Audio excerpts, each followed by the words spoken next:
The Galactic Council met in their huge room which looked out over 1,000 worlds. They had made up their minds. The Vexari, the most feared hunters in the Andromeda sector, would make Earth their next hunting ground. These creatures had traveled between galaxies, always looking for new challenges and prey to test their skills against. The Council thought they had found the right person. They thought that the remote wilderness areas of Earth would be perfect for what they called a cultural exchange program. It was really just a fancy name for a hunt. Krell got off his ship and onto the frozen ground of Alaska. The cold air hit him, but his thick exoskeleton armor kept him safe from the harsh weather. He was huge, 9 feet tall, and had 4 arms that ended in claws that were as sharp as knives. Over millions of years, his body had grown plates of natural armor that covered it.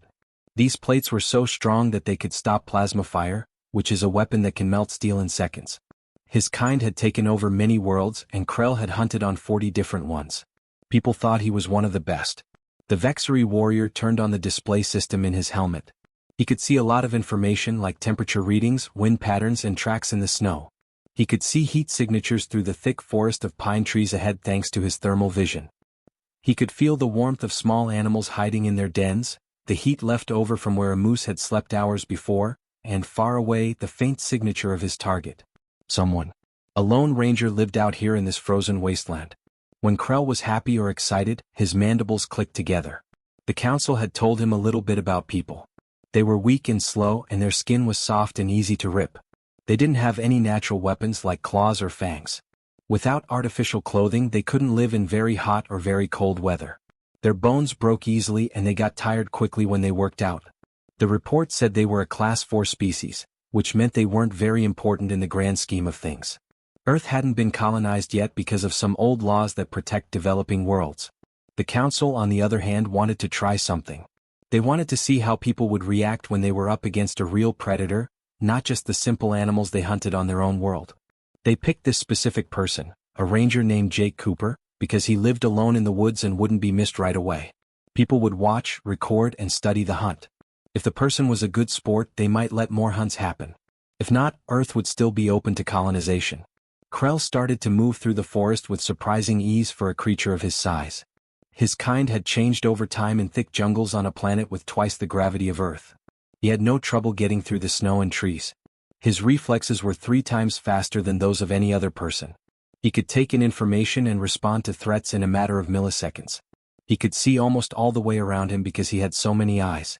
He was made to be the best hunter, and evolution and technology made him even better. The tracks he followed were new, maybe an hour old. The person had been walking slowly and on purpose, probably checking traps. While flying to Earth, Krell had looked into how people act. They were creatures of habit, so they were easy to predict. This one went the same way every day, checked the same places, and came back to the same cabin every night. It would be easy to trap him and end this quickly. But Krell wanted to have fun with this. He had come so far for this moment. He stopped in a clearing to look around more closely. The cabin for people was 15 miles to the north. That's where the target would end up going back to. Krell could just wait there and surprise him when he got there, tired and not expecting it. But that seemed too simple, like cheating. No, he would follow the person closely, let him know he was being hunted, and give him a chance to run or fight. That would make the wind feel better. As he walked, the snow crunched under his armored feet. He was able to breathe steadily and control it. He had hunted animals on his home world that could kill with poison, animals that could hide perfectly, and animals that hunted in groups and were just as smart as he was. He had made it through all of them. This primitive human with soft skin and simple tools would be just another trophy for him. Another skull for his collection and another story to tell when he got home. Krell's scanner found something up ahead. A shelter made of branches and covered in snow. The heat signature showed that someone had been there not long ago, within the last half hour. The person was very close now, very close. The Vexari hunter got faster as he got more excited. The chase was starting and soon it would end with his certain victory. He had killed on 40 different planets, fought hundreds of different species, and never once had he not gotten what he wanted. This frozen planet and its weak people would not change that record. The tracks in the snow suddenly looked weird. Krell stopped and looked at them closely through the display on his helmet. The footprints that had been going straight north now went in 2 different directions. One set of tracks went east toward a rocky cliff face, while the other set went north but looked lighter and less deep in the snow. His high-tech scanning tools looked at both trails to see which one was real and which one was a fake. The northern path was chosen by Krell. It made more sense. The person was probably trying a simple trick to throw him off. But after going half a mile, the tracks just disappeared. They didn't slowly fade away or get covered by snow. They just stopped in the middle of an open area, as if the person had suddenly learned to fly. The Vexery warrior went around the area 3 times, using all of his sensors to look for something. Nothing. There were no heat signatures, no disturbed snow, and no signs of where the person had gone. This was not right. Prey wasn't supposed to act like this. This time, Krell went back to where the trails split and took the eastern path. These tracks went toward land that looked impossible to cross. There were huge boulders covered in ice in the way, and the gaps were too small for Krell to fit through. But the footprints went right toward them and seemed to vanish into a crack between 2 rocks that was only 2 feet wide at the most. Krell was angry and chose to go around the boulder field. He was strong and powerful, not good at getting through tight spaces. He would go around and pick up the trail on the other side. He heard a loud crack above his head as he walked through what looked like a clear path between the trees.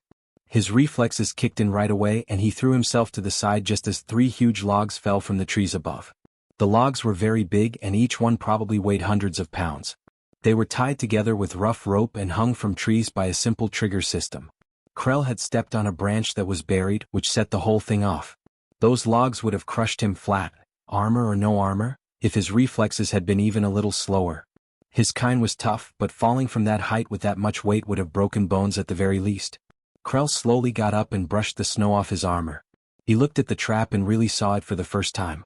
This wasn't by chance. This wasn't a panic.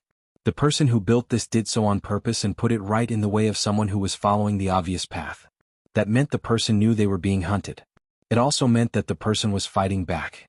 Jake Cooper wasn't running away in fear like a prey animal should. He was getting ready for battle by deciding where and how it would happen. For 15 years the ranger had lived in these mountains. He was familiar with every tree, rock, frozen stream and secret valley. He had walked these paths in the summer heat and the winter storms. He knew where the ground was strong enough to hold weight and where it would break. He knew which paths looked safe but ended in a dead end and which paths looked impossible but could be followed by someone who knew the secrets. What Krell didn't know, and what the Galactic Council hadn't bothered to find out, was what Jake's life was like before he became a ranger.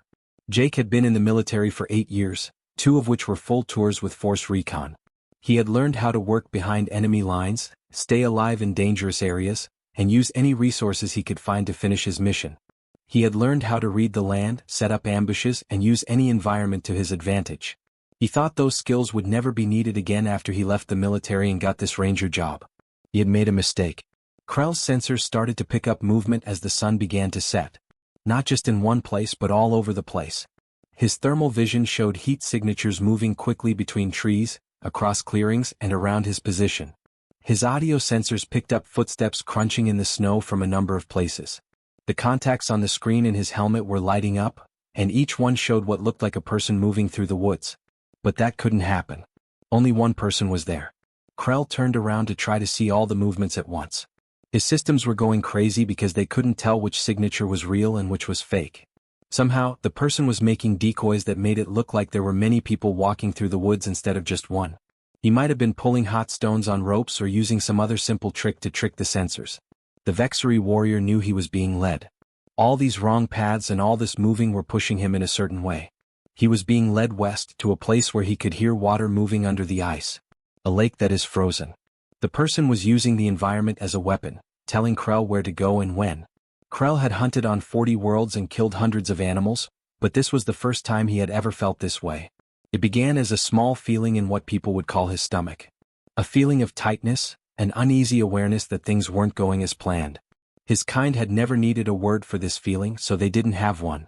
They were always the ones doing the hunting, not the ones being hunted. But as he stood there in the darkening forest, surrounded by fake trails and ghostly movements, Krell finally understood what his prey usually felt. Not sure. Scared.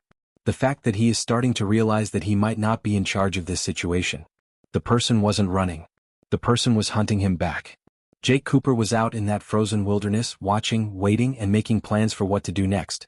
The rules of the hunt had changed, and Krell wasn't sure he knew what they were anymore. His thermal vision was Krell's most advanced hunting tool. It had never let him down before. He could always find his prey by their heat signature on desert worlds, jungle planets, and frozen moons. But now, as he looked around the frozen lake, his thermal display showed nothing. His sensors had just stopped picking up the person. Krell didn't know that Jake had jumped into a freezing stream a quarter-mile back. The water was so cold that it hurt his skin, but Jake had practiced for this. He made his body deal with the shock by staying under just long enough to cool down his core temperature. He climbed out, shaking violently, and wrapped himself in a special thermal blanket that kept heat inside instead of letting it escape. Krell's sensors couldn't see Jake anymore. He was just another cold rock in a field of snow. Jake had seen something that Krell hadn't. The wind had been getting stronger all afternoon. There was going to be a big storm. Jake had looked at the weather reports 3 days before his last trip to town. He knew this blizzard was coming and when it would get there. So he waited, setting his traps and laying his trails so that the alien hunter would end up exactly where he wanted him when the storm hit. The blizzard hit hard when it did. The wind blew through the trees at 50 miles per hour, pushing snow sideways so thick that you couldn't see 10 feet in front of you. In less than an hour, the temperature dropped by 20 degrees. Krell's sonic locators, which he used as a backup when thermal vision didn't work, stopped working. The sensors couldn't pick up anything useful because the wind was so loud. Every branch that broke under the weight of the snow, every gust of wind that blew through the rocks and everything else gave false readings. Jake moved through the storm like a ghost. He'd walked these mountains in worse weather than this. He knew where to step, which paths would be safe from the wind, where the snow would build up and where the ground would stay clear. He moved slowly and carefully, using the storm as a shield. He had a simple hunting knife in his hand. It was just good steel that he kept razor sharp. The first blow came out of nowhere.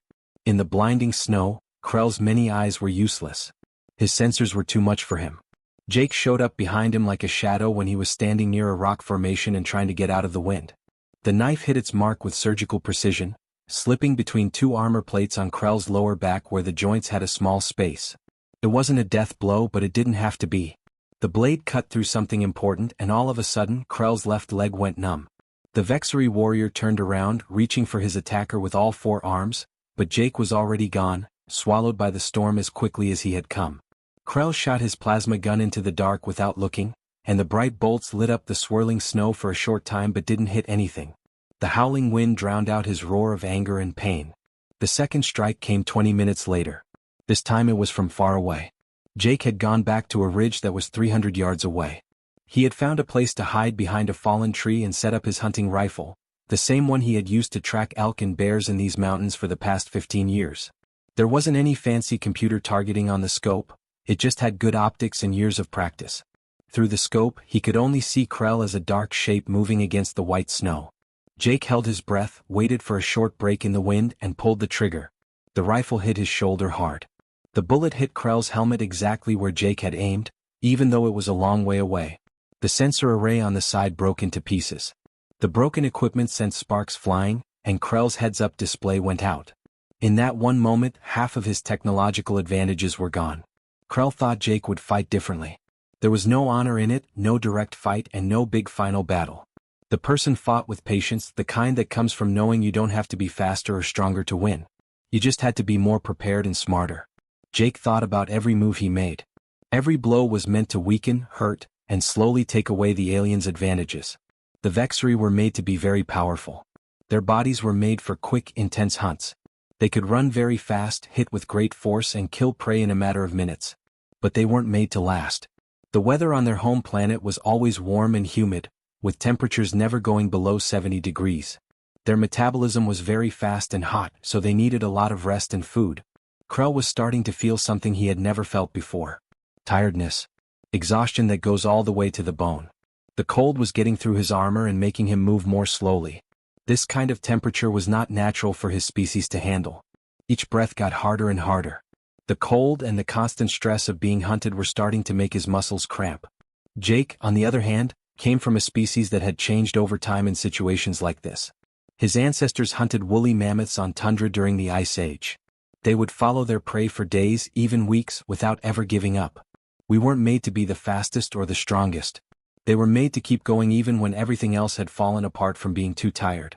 They were persistence hunters, which means they didn't have to catch you right away because they knew they would catch you eventually. The storm kept going all night. Krell staggered through the dark, hurt, half-blind without his sensors and getting colder by the minute. Jake Cooper was still moving and hunting out there in the howling wind and driving snow, waiting for the next chance to strike. The predator was now the prey, and the prey was now something much more dangerous than anything Krell had ever faced before.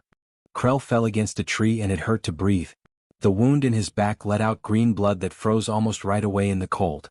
His armor, which had seemed like it couldn't be broken just a few hours ago, now felt like a prison that was holding the cold against his body. A memory came back to him from the mission briefing he had on the ship, even though he was in pain and tired. The council member had shown them videos of people hunting. Krell remembered laughing at what he saw. People running after animals across open plains in the hot sun. The prey would run away quickly, leaving the people far behind. It looked sad. Other Vexery in the briefing room had made fun of it. How could these slow, weak animals ever catch anything? The representative, on the other hand, had let the video keep playing. Hours went by in a flash. The animal would stop to rest in the shade, thinking it was safe. Then the people would show up again on the horizon, still running at the same steady pace. The animal would run again. This cycle kept happening over and over. The people never stopped. They didn't run fast or use short bursts of speed. They kept coming hour after hour at the same breakneck speed. The hunt in the video lasted for 6 hours.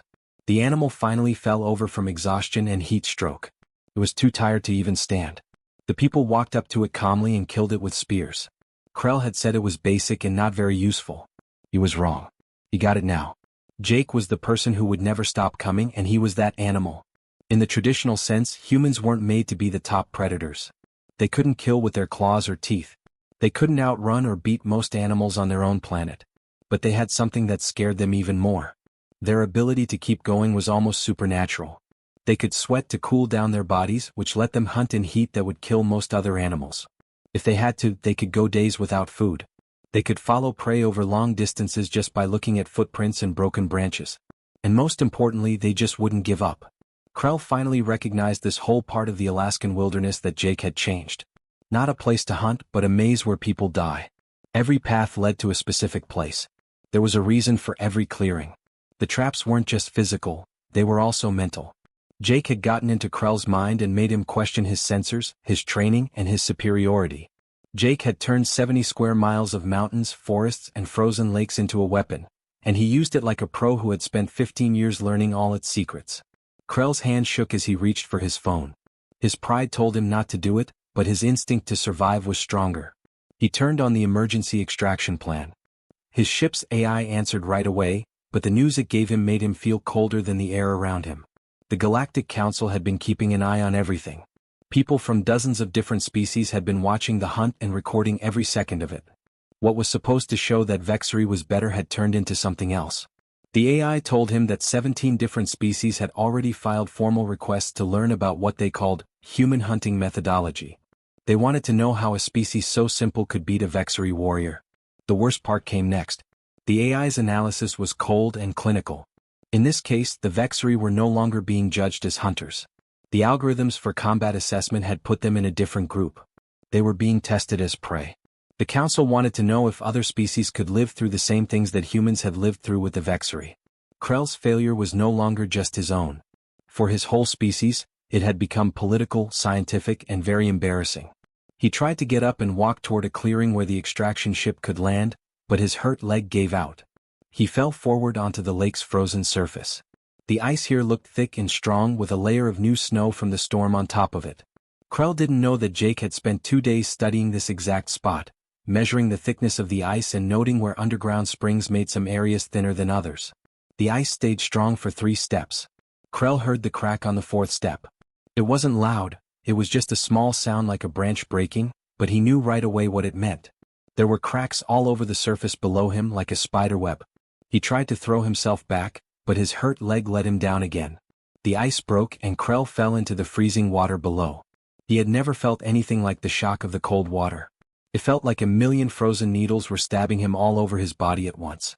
His armor had kept him safe from plasma fire and physical attacks, but now it was a death trap. It got full of water and pulled him down. He kicked and punched his way back to the surface, gasping for air, but the edges of the hole were too slippery to hold on to. The ice would break off in pieces every time he tried to pull himself out.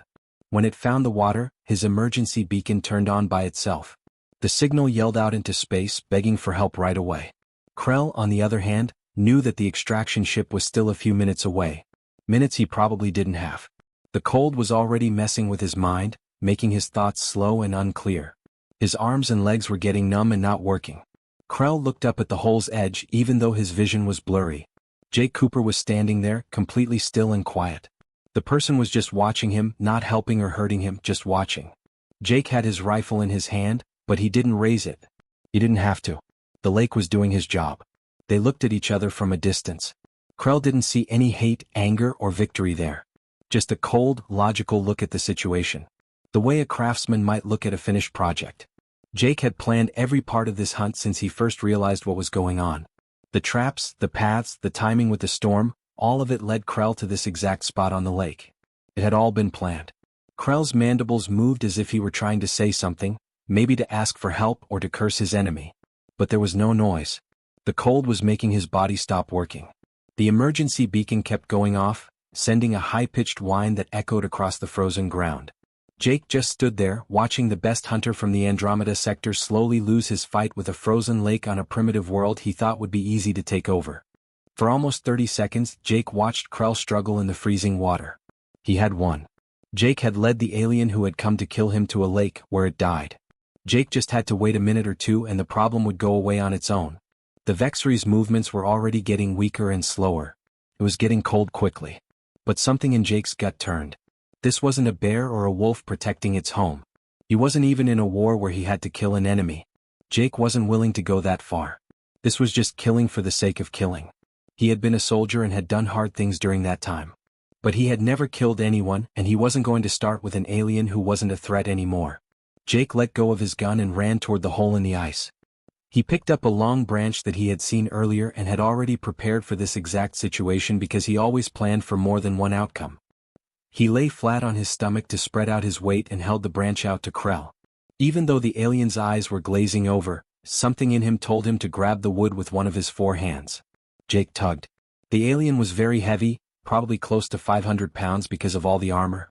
Jake's muscles screamed in pain, and his boots slipped on the ice. He pulled Krell out of the water inch by inch. Jake didn't stop when the alien finally got out of the hole. He kept pulling him away from the weak ice and toward solid ground near the shore. Krell was shaking a lot and green blood was still coming out of his wounds. Water was freezing on his armor. Jake could tell when someone was suffering from hypothermia, no matter what kind of animal it was. He had to get the alien warm right away. Jake began to gather wood, break off dead branches, and clear a space down to the ground.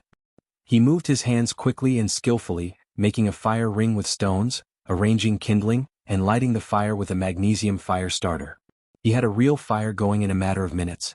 Even Jake, who was used to the cold, thought the heat was amazing. It must have felt like salvation to Krell. The alien crawled closer to the fire, still shaking but starting to see more clearly. Jake took emergency thermal blankets out of his bag and threw them over Krell's body to keep the heat from the fire inside. At that point the ships came. 3 of them flew low and fast over the trees. Jake had never seen planes like these before. They moved quietly and only disturbed the snow when they stopped near the lake. People came out when the doors opened. Not all of the Vexery. Jake counted at least 5 different kinds of animals. Some looked like they were made of crystal, and others floated instead of walked. The group moved in slowly. They looked shocked to see that both Jake and Krell were still alive. One of them, a tall creature with too many joints in its arms, talked through a translation device that made its words sound like they were in English with an accent. They wanted to know what had happened to Jake. Jake told them the short story while he moved Krell closer to the fire and made sure the alien was getting warm. The crystal being asked the question that Jake had been waiting for. Why had he saved the Vexery? Why not let him die and pull him out of the water? It was time to stop hunting. Jake was the winner. He could have gotten rid of a threat to Earth and told the rest of the galaxy to leave humans alone. Jake looked up from the fire and saw the alien's many eyes. He shrugged, which is a very human gesture that probably didn't mean anything to them. He simply said, "The hunt is over." He wasn't a danger anymore. After that, killing him would just be murder. That's not me. The aliens looked at each other, maybe in confusion or respect. Jake didn't know. He went back to the fire and added more wood to it to keep Krell warm. He had some basic medical supplies in his pack, so he tried to clean and bandage the knife wound as best he could. Krell didn't fight back. He had lost all of his fight. People on the Galactic Council heard about what happened faster than anyone thought they would. Military strategists from dozens of worlds looked at the full recordings of the hunt. They saw how Jake used the weather, the land, his patience, and his mind to beat an enemy that was better in almost every way. They saw how he had made his home a weapon. And they saw that he had chosen mercy at the end, even though killing would have been easier. In less than a day, Earth's status in the galactic database changed. It changed from a simple preserved world like a zoo that more advanced species could visit, to something else entirely. The new name for the planet was Apex Predator Homeworld, and there was a warning to be very careful when getting close. The Council put Earth on a very short list of planets that were too dangerous for people to touch. It wasn't just fear that made the change happen. It was about having respect. The galaxy had thought less of humans because they didn't have claws, armor, or advanced technology. They didn't realize that people had their own strengths that were harder to see but just as deadly. Endurance, flexibility, thinking strategically, and maybe most importantly, the ability to know when to be kind. The Vexery Empire, proud warriors who had never asked for help from what they thought were lesser species, did something that had never been done before. They officially asked that human military advisors come to their worlds to train their troops. They wanted to learn these new ways of fighting so they could fight like humans did. It was a huge change in their culture, an admission that they could learn from species they had thought were primitive. Krell lived through his injuries. He started writing while he was recovering for a long time. At first, he just wrote notes to try to understand what had happened to him. But those notes turned into something bigger. He wrote down everything about the hunt, including where he went wrong, how people hunt, and what it was like to be hunted by a persistent predator.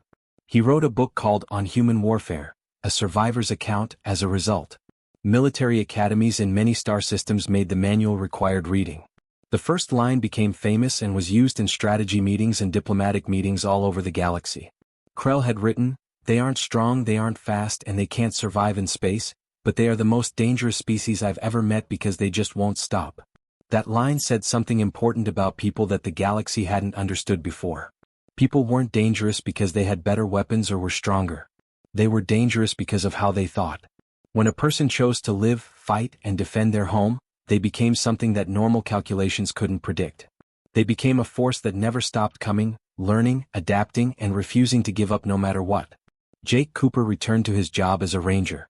He turned down interviews and offers to become a celebrity or military consultant. He only wanted to go back to his mountains and the simple life he had there. But what he did changed everything. People no longer thought of Earth as a backwater planet full of simple people. The galaxy now knew that this was the home of the humans, and they learned to be very, very careful about how they dealt with them from then on.